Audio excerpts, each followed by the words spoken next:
Sa trabaho mga bro or sa isang company dito sa Korea, isa sa mga pinaka-importante na pinagkakaloob sa amin ng company is yung refreshment or like yung tubig, malamig na tubig, mainit na tubig, yung higaan na mainit, may heater kasi nga may 4 na season kasi ang panahon dito sa Korea. Spring, fall, diba? Summer, and winter. So, isa yan sa mga binibigyan ng pansin ng Hyundai Heavy Industry, ang refreshment.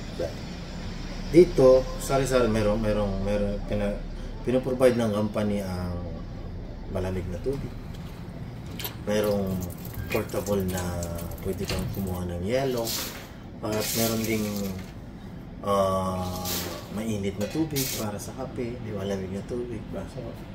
So, mayroong ang sapatos, may lagayan ng sapatos. Saan? Dito po doon, no, pwede ilagay yung sapatos mo na basa ng pawis, mabasa ng snow. No?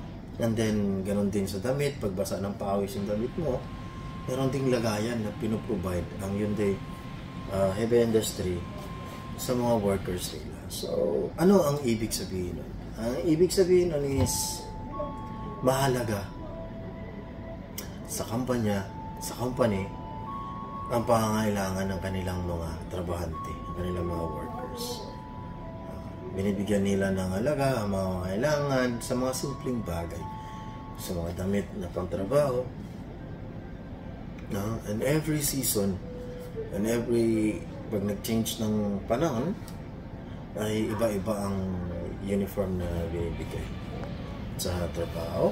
And then, mayroong sa tubig, sa lahat ay hindi nila pinababayaan.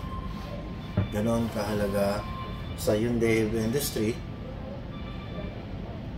ang kapakanan ng kanilang mga trabahante. Kasi kung walang trabahante, wala ding matatapos at wala silang mabubuong barko.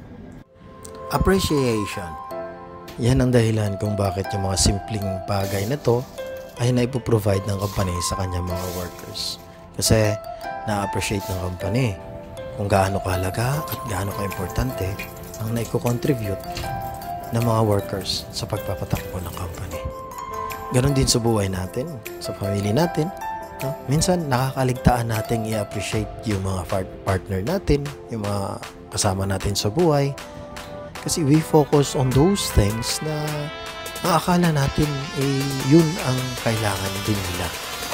Focus tayo dun sa pagbibigay ng mga pangangailangan nila, material things, but especially our wives, ay nangangailangan din ng appreciation lang sa kanilang mga effort, sa pamamahay natin, sa paglilinis ng bahay, sa pananamit nila, at sa pagpapalaki nila sa mga bata, at sa pag-aalaga sa'yo bilang ama ng tahanan. So, ganun din ang Panginoon sa buhay natin, mga bro. Kung marunong lang tayo mag-appreciate dun sa mga simpleng bagay na itutulong sa atin ng Panginoon dahil sa pagmamahal niya sa atin, matutunan natin pahalagahan ng Panginoon sa buhay natin. Matutunan natin na pagbutihin ang relationship natin sa Panginoon. Kasi bakit? We appreciate everything that He gave to us. Minsan tayo, napakarami nating pagkukulang sa Kanya, pero hindi niya tayo pinababayaan. Kasi nga, ang Panginoon is the same yesterday, today, and forever. Kaya kung pareho siya ngayon, ang pagmamahal niya sa atin ay hindi nagbabago. Try to appreciate, bro. Try to appreciate. And once again, this is your bro Romel here in Korea, and welcome to my vlog.